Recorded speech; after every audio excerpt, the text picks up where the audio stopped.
অসম চৰকাৰৰ নিযুত মাইনা 2.0 অভিলাষী আঁচনিৰ আবেদন পত্ৰ বিতৰণ অনুষ্ঠান যোৰহাটৰ চন্দ্ৰকমল বেজবৰুৱা বাণিজ্য মহাবিদ্যালয়ত সম্পন্ন।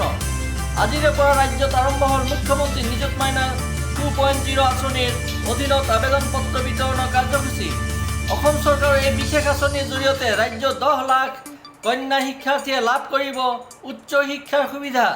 6 আগষ্ট 2025 তাৰিখে পুৱা 11 বজাত মুখ্যমন্ত্ৰী ডক্টৰ হিমন্ত বিশ্ব শৰ্মাই ভিডিঅ' কনফাৰেন্স যোগে উদ্বোধন কৰে এই আঁচনিৰ আবেদন পত্ৰ বিতৰণৰ অনুষ্ঠান। নিযুত মাইনা আঁচনিৰ জৰিয়তে দৰিদ্ৰ পৰিয়ালৰ ছাত্ৰীসকলক উচ্চ শিক্ষা অব্যাহত ৰাখিবলৈ আৰ্থিকভাৱে সহায় আগবঢ়োৱাৰ উদ্দেশ্যে আৰম্ভ কৰা হৈছে এই আঁচনি। 2023 চনত আৰম্ভ হোৱা নিযুত মাইনা আঁচনিৰ এয়া দ্বিতীয় সংস্কৰণ। অসম চৰকাৰৰ এই অভিলাষী আঁচনিয়ে ৰাজ্যৰ শিক্ষাৰ ক্ষেত্ৰত নতুন দিগন্তৰ সূচনা কৰিব বুলি আশা প্ৰকাশ কৰিছে মুখ্যমন্ত্ৰীয়ে।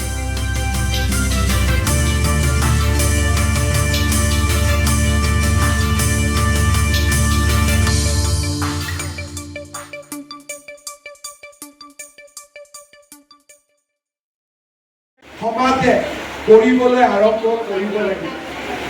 যোৱা 4টা বছৰে চাইল্ড মেৰেজ অৰ্থাৎ শিশুক বিবাহৰ বাবে বাধ্য কৰোৱা 12,000 চৰকাৰখনে কাৰাগাৰলৈ প্ৰক্ষেপ কৰিছে। আৰু আজি আমি গৌৰৱান্বিত যে আমাৰ ৰাজ্যৰ আদালতে তেনেকুৱা বহু কেইজনক যাৱজ্জীৱন কাৰাগাৰৰো নিৰ্দেশ দিছে। প্ৰতিৰোধৰ জাল এখন আমি নিৰ্মাণ কৰিছোঁ। আজি পিছপৰা গাঁৱত গ'লেও প্ৰত্যেকজন দেউতাক মাকে যে দিছপুৰত এখন চৰকাৰ আছে আৰু মোৰ এই খবৰটো যদি চৰকাৰখনে জেলত যাব লাগিব। এই চৰকাৰখনৰ কল্পনা আজি ৰাজ্য দেউতাক মাকে সঁচা অৰ্থত ছোৱালীক পঢ়াব বিচাৰে, কিন্তু আৰ্থিক সকাহৰ বাবে আৰ্থিক সমস্যাৰ বাবে পঢ়ুৱাব পৰা নাই।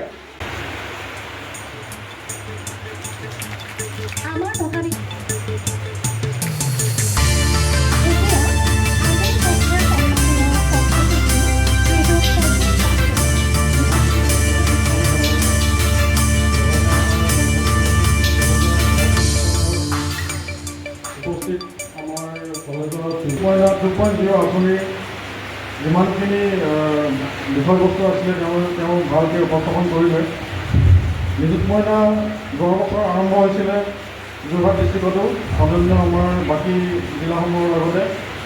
ইয়াত বিশেষকৈ আমাৰ যিখিনি ছাত্ৰী আছে হাইস্কুলৰ পৰা হাই ছেকেণ্ডেৰী, গ্ৰেজুৱেশ্যন আৰু পষ্ট গ্ৰেজুৱেশ্যন আৰু লগতে BEd, তাৰে আনমেৰিড ছোৱালীখিনিৰ কাৰণে গ্ৰেজুৱেশ্যনলৈকে এটা আৰ্থিক এটা সহায় অসম চৰকাৰৰ পৰা দিয়া হৈছে।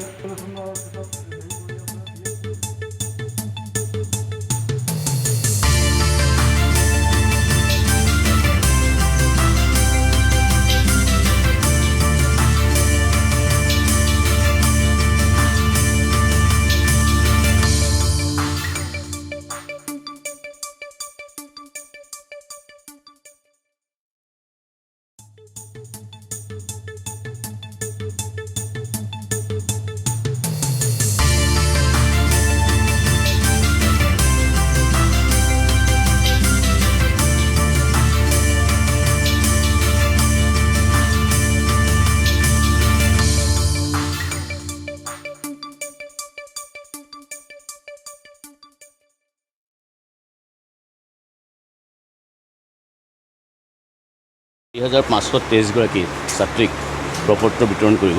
তাৰে হায়াৰ ছেকেণ্ডেৰী ফাৰ্ষ্ট ইয়েৰত হৈছে 2805 গৰাকী, আণ্ডাৰ গ্ৰেজুৱেট 1483 গৰাকী আৰু পষ্ট গ্ৰেজুৱেটৰ 235 গৰাকী সেইসকলক কৰা হ'ব। আৰু নিযুত মাইনা আঁচনিটোৰ দ্বাৰা বিশেষকৈ আমাৰ সমাজত প্ৰচলিত যিটো কুসংস্কাৰ, বাল্য বিবাহ, অকাল মাতৃত্ব, এইবিলাকৰ পৰা ছাত্ৰীসকলক আচলতে সকাহ এটা দিব, ডাঙৰ এটা সকাহ হ'ব। কাৰণ যিসকল ছাত্ৰ ছাত্ৰীয়ে পইচাৰ অভাৱৰ কাৰণে তেওঁলোকে বিদ্যালয় ত্যাগ কৰে, অৱশেষত ঘৰৰ হেঁচাত তেওঁলোকে কম বয়সত বাল্য বিবাহ কৰিবলৈ বাধ্য হয়। কম বয়সত মাতৃত্বৰ বোজা বহন কৰে সেইবিলাক হেৰি হয়। আৰু আমি জানো যে এটা অপ্ৰিয় সত্য, আমি নগৰত যোৰহাট নগৰতো আমি দেখিছোঁ কিছুমান আমাৰ যোৰহাটৰ চৰকাৰী স্কুল যদি দেখা যায় তাত খুব দুখীয়া ঘৰৰ ছোৱালীয়ে ক্লাছ 8লৈকে পঢ়ে, 9ত ড্ৰপ আউট কৰি গুচি যায় কাৰণ পইচাৰ অভাৱত। এতিয়া ছোৱালীজনীয়ে যেতিয়া 1000 টকাকৈ মাহে বছৰটোত সৰ্বমুঠ 10,000 12,000 টকা পাব, গতিকে তাই স্কুলৰ পৰা ড্ৰপ আউট কৰাৰ কথাটো নাভাবিব। সেইকাৰণে মুখ্যমন্ত্ৰীৰ যিটো নিযুত মইনাৰ আঁচনি 10 লাখ ছাত্ৰীক এই সকাহ দিয়াৰ যিটো আঁচনি সঁচাকৈয়ে প্ৰশংসনীয়, আদৰণীয় আৰু মুখ্যমন্ত্ৰী ডক্টৰ হিমন্ত বিশ্ব শৰ্মাক শলাগ ল'বলগীয়া এটা কাম। ব্যুৰ ৰিপৰ্ট, মায়া নিউজ।